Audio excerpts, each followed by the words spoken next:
Well, the next fact that we're going to look at is that Jesus was buried. Why is that so important? Listen. Now, for the believer, for whom the death and resurrection of Jesus are crucially important, as Paul says, of first importance, where do we go next? Jesus died on the cross, as, by the way, even the Talmud tells us, and then we're told he's buried. Now, this is not questioned by a lot of people. I mean, it's a pretty normal event. People who die are buried. But what is there to say in favor of the burial accounts as we learn of them in the New Testament?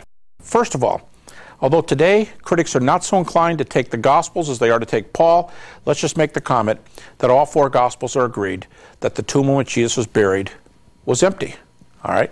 The critic responds, I don't like the Gospels. But let's point out, number two, just because the critic doesn't like the Gospels, that does not explain the Gospels away. What you need, number two, is evidence that he was buried somewhere else. And that's the key. Evidence that he was buried somewhere else. There are no takers, really. You know why? There's no evidence that he was buried anywhere else. You can say, maybe this, maybe that. But let's ask the unbeliever for the same question, same type of data the Christian is asked for. Where's your data to say that he wasn't buried, just like the Gospel said? Number three, a lot of folks have made the point that Joseph and Nicodemus, their names are difficult to explain in those burial stories unless they were the guys that did the burial. Why bring these names out of obscurity if they weren't really the people? It makes sense of somebody who believes they're telling the right story. Continuing, we have a few early texts. Now, we've mentioned these before, creeds. 1 Corinthians 15, remember the triple hoti, and argument. Paul says, he died for our sins according to the Scriptures, and he was buried, and he was raised, and he appeared. Now follow that sequence in this very early non-Pauline, pre-Pauline text.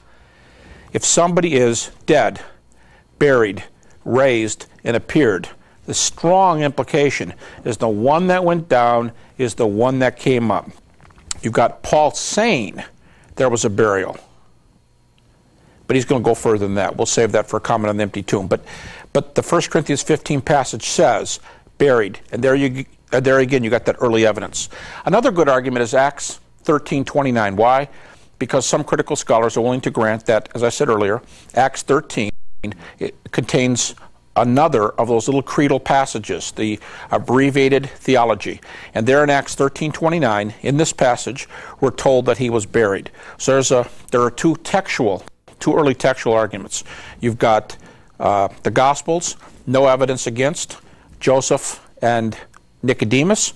You've got 1 Corinthians 15, Acts 13, and lastly, Jerusalem is the last place you want to proclaim the burial if he's not been buried there, because that's the place, the only place in the world that can be refuted. They can grab the body, they can say, no, he's not here, he's over here. Jerusalem's the last place to make that claim. So there's a half dozen arguments to believe that what the Gospels say about burial and what Paul says at a very early date about burial is indeed true.